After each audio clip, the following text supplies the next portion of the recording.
dit beau jour et beau temps dit nouvelle décoration. C'est vrai qu'à l'arrivée des beaux jours, on a tout de suite envie de rafraîchir sa décoration, de changer les couleurs, de changer quelques accessoires, voire même l'aménagement. Mais bien sûr, tout ça à petit prix. Je vais donc vous livrer ici 5 étapes pour mettre à jour votre décoration et l'adapter à la saison de l'été.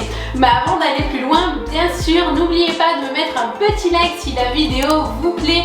Mettez-moi un petit commentaire, j'adore échanger avec vous. Abonnez-vous, ça fait vraiment plaisir. En plus de ça, ça soutient la chaîne et mon travail. Et vous pouvez aussi me retrouver sur mes réseaux sociaux, notamment Instagram. Allez, let's go! Alors la première étape, c'est de nettoyer, aérer et réaménager. Effectivement, pas question de décorer sans passer par cette étape cruciale. Donc effectivement, on va trier, jeter, recycler, ranger. C'est très important de faire ça au moins une fois par an. On va aussi aérer son logement, c'est très important. Parce qu'en hiver, effectivement, on a tendance à moins ouvrir les fenêtres puisqu'il fait très froid. Donc c'est pour ça qu'on parle du coup du ménage de printemps. C'est très important, ça fait beaucoup de bien au moral, à la maison, à la décoration aussi. Du coup, je vous ai fait une vidéo d'ailleurs sur ce sujet. Je vous la mets juste ici, vous pouvez aller plus loin. Je vous parle vraiment du ménage de printemps, les bienfaits que ça apporte au moral et à son intérieur et pourquoi c'est si important. Donc du coup, vraiment, avant de passer à la décoration pour l'été, c'est très important de passer par cette étape.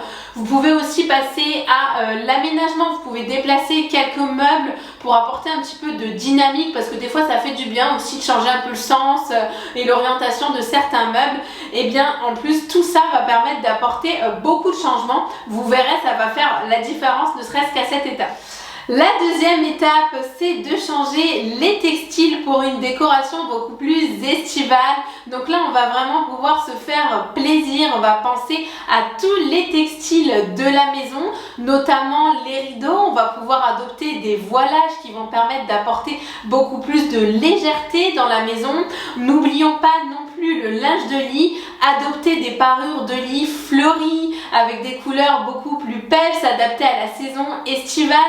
Pensez aussi aux matières, partez sur du lin ou du coton, beaucoup plus respirant pour l'été. Pensez aux nuits chaudes où c'est assez désagréable de se retrouver avec une matière assez épaisse qui nous fait très vite transpirer. N'oubliez pas non plus vos tapis et même vos torchons et vos nappes qui elles aussi ont le droit d'être adaptées à la saison de l'été. En plus de ça, c'est beaucoup plus agréable de déjeuner sur une table aux couleurs adaptées à la saison.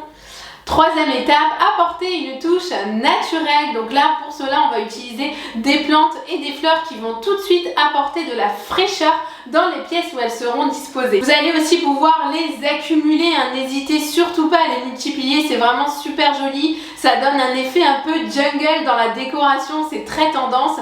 D'ailleurs, je vous ai fait une vidéo sur cette thématique qui s'appelle le Adopt le Green Power. Je vous la mets juste ici, je vous apporte beaucoup de conseils sur les plantes dans la décoration intérieure, les bienfaits et comment les adopter et surtout dans quelle pièce.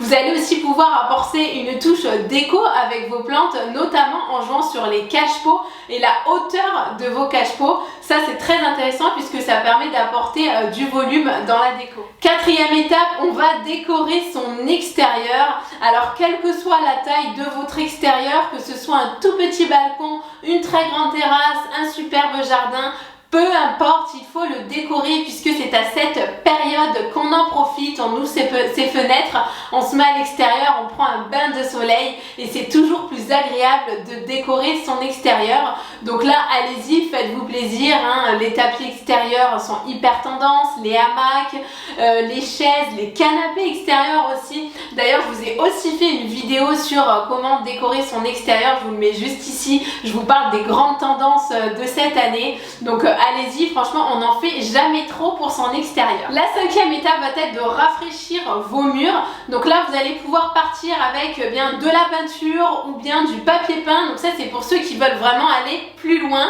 Donc ça permet vraiment de rafraîchir toute la décoration intérieure. Donc faites attention quand même. Moi, je vous conseille de partir sur des couleurs plutôt pastel puisque le pastel va pouvoir s'adapter aussi à la décoration hivernale parce qu'effectivement, si vous repeignez en été, n'oubliez pas non plus que la peinture reste toute l'année et qu'il va falloir aussi l'adapter en hiver à votre décoration. Par contre, si vous voulez faire les choses plus simplement, vous allez aussi pouvoir rafraîchir vos murs avec la décoration murale, notamment les étagères, en faisant évoluer la petite déco que vous allez mettre dessus. Ça, c'est plutôt intéressant, c'est modulable et ça s'adapte à tous les budgets. Pensez aussi au cadre, hein, c'est très intéressant, vous pouvez les faire évoluer au cours des saisons. Et voilà, je vous ai livré mes 5 étapes pour rafraîchir votre déco et l'adapter à la saison de l'été. J'espère qu'elle vous aura plu. En tout cas, c'était très intéressant de vous partager tous ces petits conseils. N'oubliez pas de mettre un petit like si la vidéo vous a plu, de mettre un commentaire. Donnez-moi vos avis dans les commentaires, j'adore partager avec vous. Et puis abonnez-vous si la vidéo vous a plu, ça permet vraiment de soutenir la chaîne et surtout mon travail. Et puis ça me fait énormément plaisir. Vous pouvez aussi me retrouver sur mes réseaux sociaux, notamment Instagram que je vous mets juste ici. Et je vous dis à dimanche prochain pour une nouvelle vidéo. Ciao!